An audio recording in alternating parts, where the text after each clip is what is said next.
제 30장.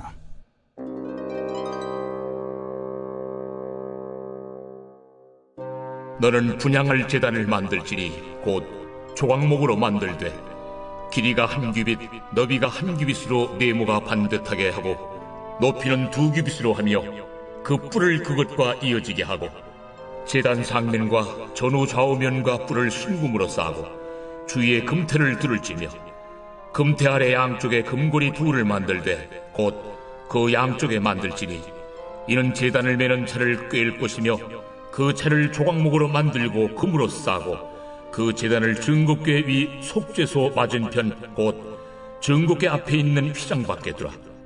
그 속죄소는 내가 너와 만날 것이며 아론이 아침마다 그 위에 향기로운 향을 사르되 등불을 손질할 때 살을 찌며 또 저녁 때 등불을 켤 때 살을 찌니 이 향은 너희가 대대로 여호와 앞에 끊지 못할지며 너희는 그 위에 다른 향을 사르지 말며 번제나 소제를 드리지 말며 전제에 술을 붓지 말며 아론이 1년에 한 번씩 이 향단 뿔을 위하여 속죄하되 속죄제의 피로 1년에 한 번씩 대대로 속죄할지니라.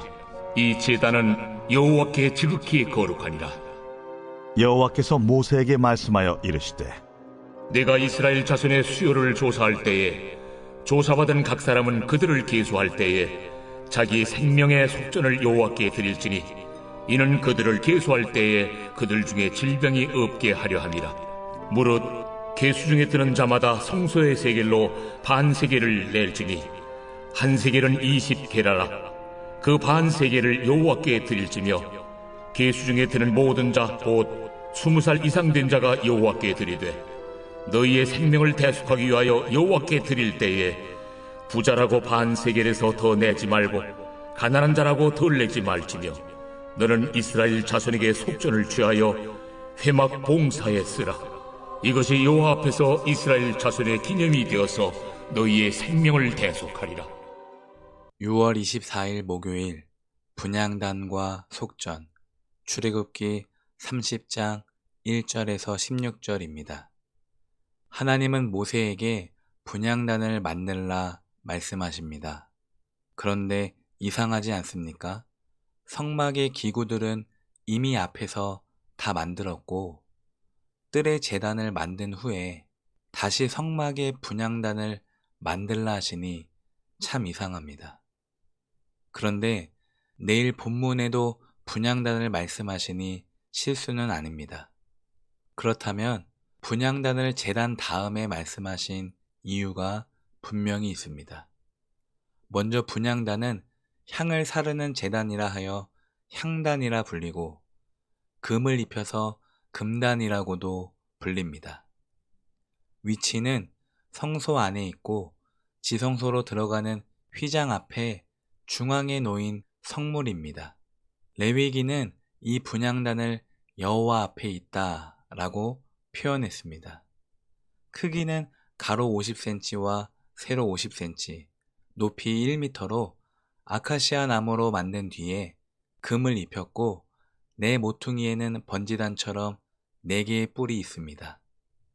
분향단의 규례는 매일 아침과 저녁으로 끊이지 않고 향을 피우되 하나님이 정하신 향만 피워야 합니다.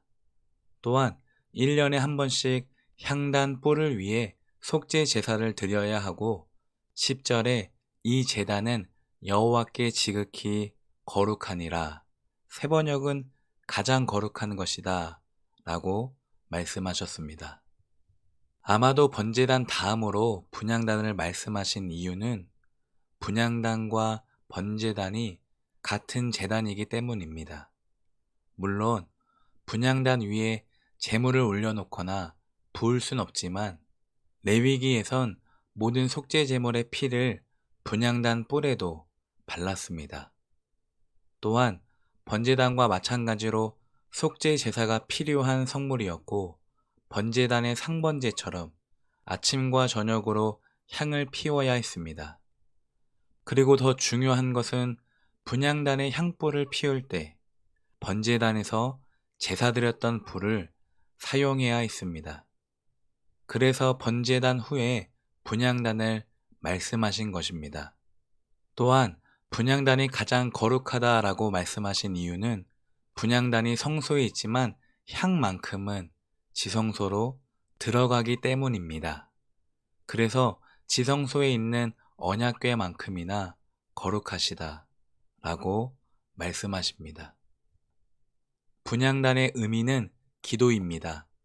실제로 분향단에서 제사장은 기도를 드렸습니다. 계시록 8장입니다. 그 향은 곧 성도들의 기도입니다. 향의 연기가 성도들의 기도와 함께 천사의 손으로부터 하나님 앞으로 올라갔습니다.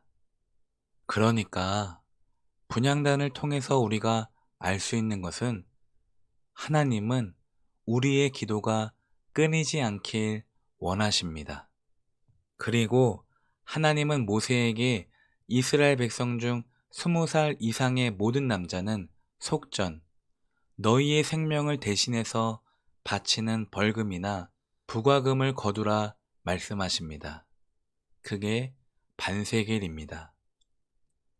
이 생명의 속전도 예수님을 가리킵니다.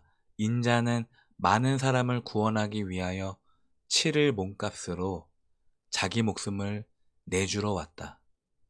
예수님이 우리 생명의 속전, 즉 대속물이 되셨습니다. 사랑하는 성도 여러분, 속전을 드려도 분향단의 기도는 멈출 수 없습니다. 오늘 우리가 예수님께 구원받은 이유가 더 이상 속전을 안 내고 희생제사를 끊고 분향단의 기도를 멈추는 것이 목적이 아닙니다. 구원의 목적은 찢겨진 휘장을 뚫고 지성소로 들어가 하나님을 만나는 것입니다. 오늘 분향단의 향을 가장 거룩하다고 말씀하신 하나님께서 오늘 우리의 기도를 가장 거룩하다고 말씀하십니다. 제사장이 아침과 저녁으로 상번제를 드리며 분향단을 점검하듯이 우리도 날마다 기도의 불이 꺼지지 않도록 세심한 주의가 필요합니다. 오늘 여러분은 기도의 불이 살아 있습니까? 아니면 꺼져 있습니까? 나의 기도불이 살아 있는지 아니면 죽어 있는지는 당사자 본인이 가장 잘 알고 있습니다. 기도합니다.